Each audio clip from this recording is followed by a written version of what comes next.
মেহেরপুরে আইন অমান্য করে পরিচালিত বেশ কয়েকটি অবৈধ ইটভাটার বিরুদ্ধে অভিযান পরিচালনা করেছেন পরিবেশ অধিদপ্তর ও জেলা প্রশাসন। ১ ডিসেম্বর সোমবার গাংনী উপজেলার বিভিন্ন এলাকায় একযোগে এই অভিযান শুরু হয়।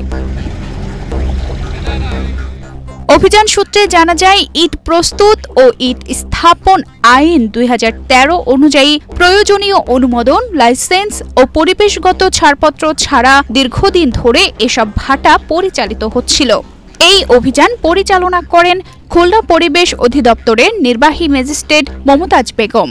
পদ্মা সেতু, মেট্রো রেল এবং এলিভেটেড এক্সপ্রেসওয়ে নির্মাণের গর্বিত অংশীদার বসুন্ধরা সিমেন্ট। আচ্ছা, মেহেরপুর জেলায় মোট ৮৫টার মতো ইটভাটা রয়েছে। এর মধ্যে হচ্ছে আপনার জিগজ্যাগ ৪০টার মতো, বাকি ৪৫টা হচ্ছে ফিক্সড চিমনি।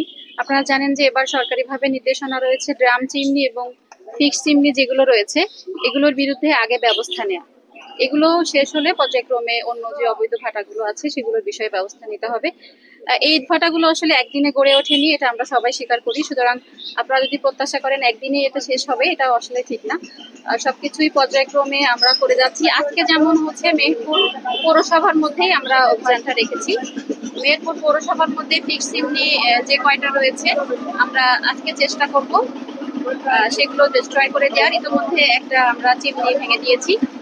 নেক্সট আমরা যাচ্ছি স্কুলের পাশে রয়েছে একটি ভাটা, সেটি সহ আরো ২টা আজকে আমাদের টার্গেট। আপনারা সবাই জানেন যে ইট প্রস্তুত এবং ভাটা স্থাপন নিয়ন্ত্রণ আইন ২০১৩ সংশোধিত ২০১৯, সেই আইন অনুযায়ী আসলে এটা তো পৌরসভা এলাকা, এটা নিষিদ্ধ এলাকা। এখানে আসলে ইট ভাটা থাকার সুযোগই নেই। আরো অনেক ক্রাইটেরিয়া রয়েছে। তো হচ্ছে আমরা আজকে অভিযান করে যাচ্ছি, এটা চলমান থাকে। এবছর আমাদের নির্দেশনা আসলে জরিমানা করে খুব বেশি আসলে সমাধান হয় না। আমরা জরিমানা করে যাই, কিছুদিন পরে তারা আবার কার্যক্রম শুরু করে। তো এবার হচ্ছে আমাদের কর্তৃপক্ষের নির্দেশনা হচ্ছে এগুলো ডিস্ট্রয় করে ধীরে ধীরে অবৈধ ইটভাটার সংখ্যাটা কমিয়ে নিয়ে আসে। না, সেক্ষেত্রে নতুন করে কোনো ছাড়পত্র দেওয়া হচ্ছে না, এটা স্ট্রিক্টলি আমাদের মিনিস্ট্রি থেকে নিষেধ করা হয়েছে। আমরা প্রাথমিকভাবেই তাদেরকে বিরত রাখার চেষ্টা করব, নোটিশ দিব, না হলে আইনগত অন্যান্য যে ব্যবস্থা আছে সেটা আমরা নেব। ক্ষেত্রে আমরা জাস্ট বাস্তবায়ন করি আইনটা। আইন প্রণেতা যারা আছে আপনারা মনে হয় তাদের সাথে কথা বললে তারা যদি সংসদে গিয়ে আইনটা সংশোধনের ব্যবস্থা করে আমরা সেই অনুযায়ী মাঠে বাস্তবায়ন করব।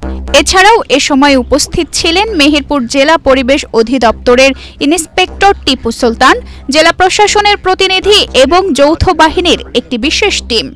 অভিযান চলাকালে ভাটাগুলোর চিমনি, কাঁচা ইট ও অন্যান্য অবকাঠামো ভেঙে ফেলা হয়। এছাড়াও পরিবেশ দূষণের ঝুঁকি কমাতে ভবিষ্যতে অনুমোদন ছাড়া ভাটা স্থাপনের বিরুদ্ধে কঠোর ব্যবস্থা নেওয়ার কথাও জানানো হয়। তানজিদা রহমান, ইনায়া, বাংলাদেশ প্রতিদিন।